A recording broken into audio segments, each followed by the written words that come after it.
वेदांत, तुझे झाले का रे परिवार? झाले असतील तर तू बोल ना, मी ऐकतो. अरे आजपर्यंत मीच बोलत आहे आणि तू फक्त आणि फक्त ऐकायचंच काम केलं आहेस.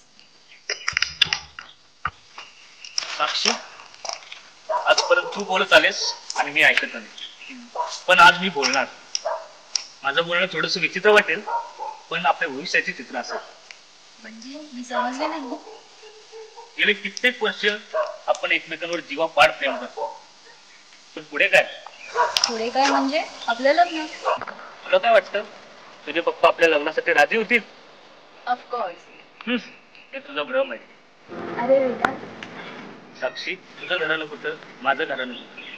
शिवाय तुझे पप्पा म्हणजे खूप मोठे उद्योगपती, आणि तुला तर माहिती आहे, मी एक गरीब घराण्यात जन्मलो. आणि शिवाय माझे आई वडील. वेदांत, साक्षी, तुझे पप्पा मला नाही ऍक्सेप्ट करणार. प्लीज साक्षी, आपल्याला इथंच थांबायला. वेदांत, मी आजच पप्पांशी बोलते. मला खात्री आहे काहीही म्हणणार. मी येते.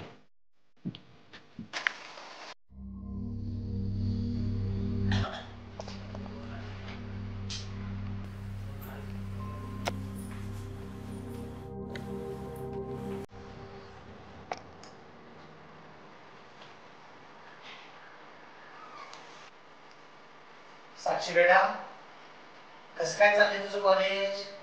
पप्पा, कॉलेज अरे वा, उत्तम. बेटा, त्याचं काय बिझनेसच्या गडबडीत तुझ्याकडे लक्ष द्यायला वेळच मिळत नाही. तुझा अभ्यासात चांगला होईल.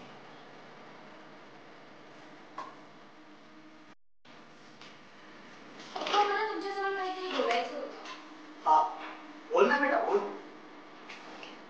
पप्पा, माझ्या कॉलेजमध्ये ना. हा बेटा, काय झालं तुझ्या कॉलेजमध्ये? पप्पा, माझ्या कॉलेजमध्ये वेदांत एक चांगला मुलगा आहे.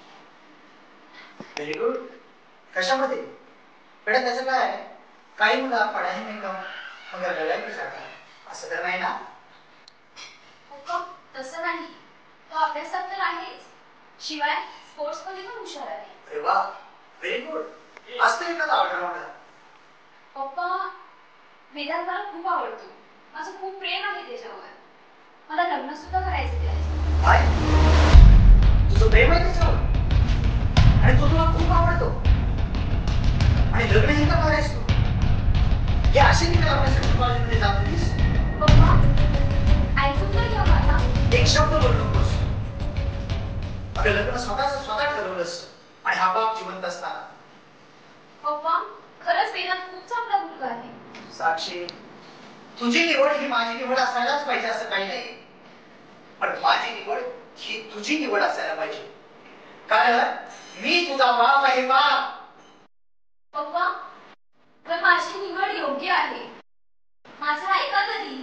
तुझी निवड योग्य आहे की अयोग्य आहे हे मी ठरवणार आहे. काय ग, कुठे राहतो तो?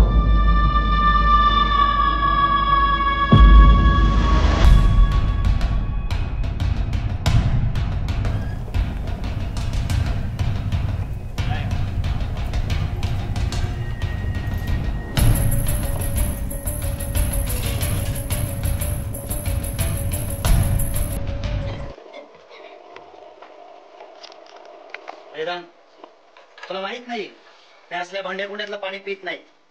मी पाणी फिल्टरचं पितो, फिल्टरचं. साक्षी, हाच का तुझा वेदांत की जो कॉलेज मधला हुशार मुलगा, त्याच्यावर तुझं जीवापाड प्रेम आहे आणि तू त्याच्यासोबत लग्न देखील करणार आहेस? हे तुझे होणारे सासू सासरे, एक आंधळ आणि एक पांगळ. पण हे बघ, हा तुझा चिरेबंदी राजमहल राजवाडा की जिथं तू राजाची राणी म्हणून मिरवणार. पप्पा, हे सर्व माझ्यासाठी योग्य आहे. मी ह्यामध्ये सुद्धा आयुष्यभर समाधानी राहील. साक्षी, काय योग्य आणि काय अयोग्य हे मी ठरवेन. तू एक यशवंतरावाची मुलगी आहेस, यशवंतरावाची लक्षात ठेव. या शहरातील एका बड्या उद्योगपतीची मुलगी, कोणी एका येराजमाळीची मुलगी नाहीयेस. आणि काय योग्य आणि अयोग्य मी ठरवेन. अगं, जिथं फाटकी माणसं, जिथं फाटकं घर आहे, तिथं तू सून म्हणून वावरणार? कदापि शक्य नाही. चल आपल्याला निघायला पाहिजे.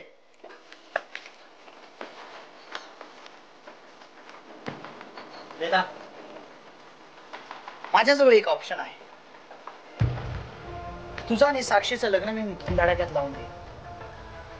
पण एक ध्यानात ठेव, तुझं ज्या दिवशी लग्न होईल त्या दिवसापासून तो माझ्या बंगल्यावर येऊन राहायचं, तेही फक्त घर जावई म्हणून. आता राहिला प्रश्न यांचा. यांची सोय आपण इथंच करू. बघू एखादा मोठा नीट विचार, डोकं चालव आणि मला कळव. सांगा यशवंतराव, तुमच्या इस्टेट प्रॉपर्टी पुढे आर्थिकदृष्ट्या आम्ही गरीब नक्कीच असू, मात्र एखाद्याच्या श्रीमंती पुढे लोटांगण घालणे इतपत लाचार नक्कीच नाही. हे माझी जन्मदाते आई बाबा. माझी आई एक डोळ्याने अंध असली तरी मानवी नीती मूल्याची जोपासना करण्याची ताकद तिच्यामध्ये तुमच्यापेक्षा काही पटीने आहे. हे माझे बाबा एसटी ड्रायव्हर एका दुर्दैवी अपघातात त्यांना व्यक्तित्व पत्करावं, तरीही त्यांच्या येणाऱ्या पेन्शनवर माझं शिक्षण आणि आमचं घर चालतं. माझं घर माझ्यासाठी मंदिर आहे आणि माझे आई बाबा माझ्यासाठी दैवत आहे. त्यांची चरण सेवा हेच माझे जीवन आहे. आणि हे सगळं शाश्वत सुख सोडून मी तुमच्या बंगल्यामध्ये यावं, तेही घर जावई म्हणून. अशी एक साक्षी काय हजारो साक्षी कुर्बान करेल माझ्या आई बाबांसाठी. यशवंतराव, तुम्ही जरूर असाल. तुमच्याकडे सुख आवासून तुमच्या पुढे उभे असेल, पण समाधानी आहात का? तुमची दोन्ही मुले वसुला फॉरेन कंट्रीमध्ये स्थायिक झाली, कधी सेवा मिळली त्यांच्याकडून? साक्षीची आई स्वर्गवासी झाल्यापासून प्रेमाने आपुलकीने कधी वागलेत का तुमच्या जवळ ते? यशवंतराव, त्यासाठी पण खास केला. साक्षी खूप चांगली मुलगी आहे. तू ज्याच्या संसारात जाशील त्याच्या संसाराचं सोनच करशील याची खात्री आहे. पण माझ्या नशिबात तू नाहीस. एक मात्र लक्षात ठेव, आपल्या आई वडिलांना समाजामध्ये मान खाली घालण्याची वेळ येईल असं कधी वापरू नकोस. तुझे पप्पा ज्या मुलाशी लग्न करा सांगतील त्याच मुलाशी तू लग्न कर. साक्षी, यातच तुझा बदल आहे. तुझे आई बाबा काय? माझे आई बाबा.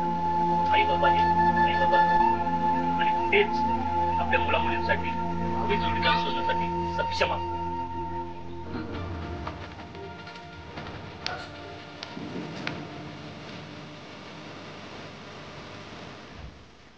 सांगा यशवंतराव, तुमच्या एस्टेट प्रॉपर्टी पुढे आर्थिकदृष्ट्या आम्ही गरीब नक्कीच असू, मात्र एखाद्याच्या श्रीमंती पुढे लोटांगण घालणे इतपत लाचार नक्कीच नाही. यशवंतराव, तुम्ही गर्भश्रीमंत जरूर असाल.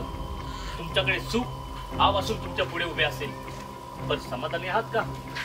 तुमची दोन्ही मुले वसुना फॉरेन कंट्रीमध्ये स्थायिक झाले, कधी सेवा घडली त्यांच्याकडून? साक्षीची आई स्वर्गवासी झाल्यापासून प्रेमाने आपुलकीने कधी वागलेत का तुमच्या जवळ? तुझे पप्पा ज्या मुलाशी लग्न करा सांगतील त्याच मुलाशी तू लग्न कर. तुझे आई बाबा काय? माझे आई बाबा. आई बाबा हे आई बाबाच असतात, आणि तेच आपल्या मुला मुलींसाठी भावी जोडीदार शोधण्यासाठी सक्षम असतात.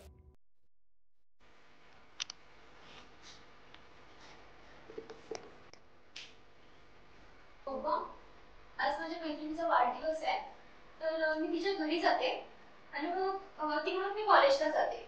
पप्पा येतील. थांब चालते बेटा. हा पप्पा. बेटा, वेदा थांबणं खूप चांगलं आहे, खरंच चांगलं आहे. पप्पा, मला ज्या एवढ्याची सेवा करण्यास सुख आहे, तो मुलगा या उतरावरची सगळी सुख त्याला देऊ शकतो याची खात्री आहे. तुझी निवड योग्य आहे साक्षी, तुझी निवड योग्य आहे.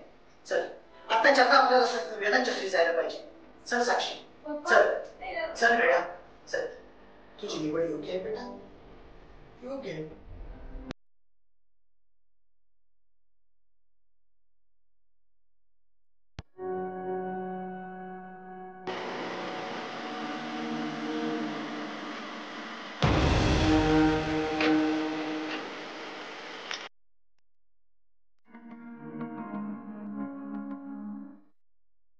नमस्कार.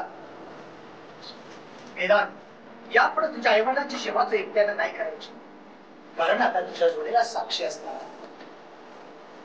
लवकरच तुमच्या दोघांच्या लग्नाचा शुभ मुहूर्तावरती पार चला येतो.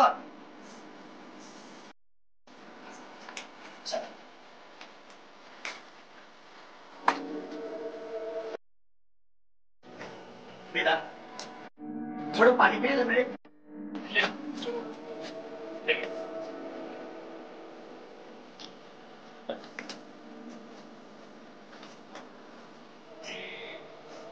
वेदा, आज पहिल्यांदा पाणी प्यायलाच समाधान झालं. देतो.